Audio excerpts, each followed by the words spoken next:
Nirmala convent school Renukoot Sonbhadra में अध्ययनरत कक्षा -11 की एक मेधावी छात्रा को सांकेतिक रूप में एक दिन की क्षेत्राधिकारी नगर नियुक्त किया गया।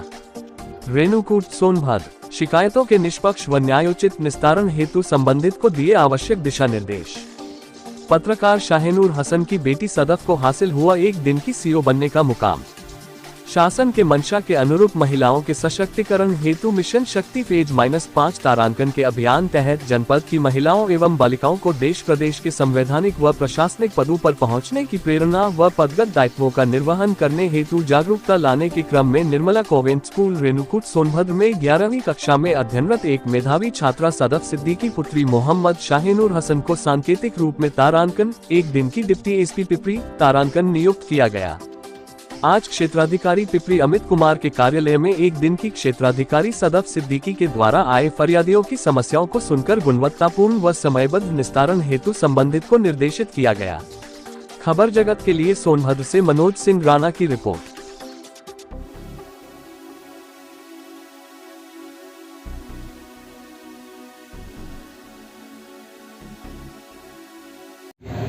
सर, देखा जा रहा है कि स्कूली छात्रा को आप सीओ का चार्ज दिए हुए हैं, आज क्या मामला है? एक्चुअली इस समय त्यौहार के दौरान पे उत्तर प्रदेश पुलिस द्वारा मिशन शक्ति फेज 5 नाम से अभियान चलाया जा रहा है, जिसमें महिलाओं को, बच्चियों को और साथ ही अन्य तमाम बच्चों को, सबको महिला संबंधी अपराधों के संबंध में और अगर कोई घटना उनके साथ हो जाए उसके संबंध में जागरूक किया जा रहा है। उनका कॉन्फिडेंस बिल्डअप करने का प्रयास किया जा रहा है। तो इसी क्रम में ये कार्रवाई की गई है कि बच्चों को, बच्चियों को एक दिन का जो है थाने पर और सीओ कार्यालय में, चौकी पर, इस तरह के जो सरकारी संस्थान हैं उनमें बैठाया जाए, समझाया जाए उनका, जिससे आत्मविश्वास बढ़े, उनके अंदर एक झिझक खत्म हो, डर भय खत्म हो और पुलिस से कभी अपनी कोई बात कहनी हो तो बेझिझक कह सकें।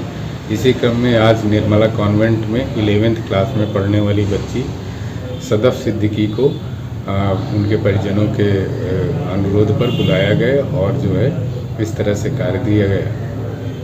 क्या क्या जानकारी दी गई? आज इनको जन सुनवाई में बैठाया गया तो इन्होंने कुछ लोगों की फरियाद सुनी है और उसको समझाया है कि उनमें कैसे कार्रवाई की जाती है। इनको क्राइम रजिस्टर दिखाया गया कि कैसे थाने के जो मुकदमे होते हैं उनका जो है उनका एनालिसिस कैसे किया जाता है, उनकी देखरेख कैसे की जाती है कि वो सही दिशा में जा रहे हैं कि नहीं जा रहे हैं। इन्हें कई सारे आदेश पढ़ने के लिए कहा गया, जिसको इन्होंने पढ़ा, समझा है, जिसमें कप्तान साहब के, डीआईजी साहब के आदेश आए हुए थे महिला संबंधी अपराधों से, तो उनकी जानकारी इनको दी गई है और पुलिस व्यवस्था के बारे में और तमाम सारी बातें इनको बताई गई हैं। आप कैसा लग रहा है आपको एक दिन का सीओ बनने से? यहाँ बहुत कुछ सीखने को मिला।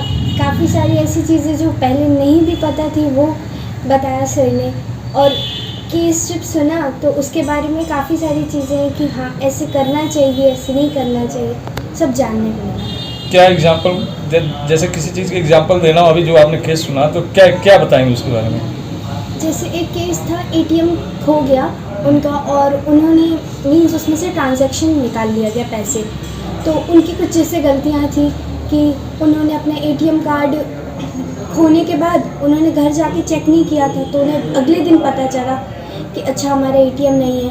अगर वही उन्होंने पहले चेक किया होता तो उनके पैसे बच जाते। देन सेकंड चीज़ है कि जैसे उन्होंने वहाँ पे अपने पिन कोड उसमें लिख के रखा था एटीएम के उसमें पाउच में, तो उससे क्या हुआ कि जब उनका एटीएम खोआ तो आराम से जिसे भी मिलेगा वो पैसे निकाल सकता है। वो चीज़ अगर उन्होंने नहीं की होती तो कभी पैसे ही नहीं निकलते। अच्छा, एटीएम खो जाने पर सावधानी के लिए क्या करना चाहिए?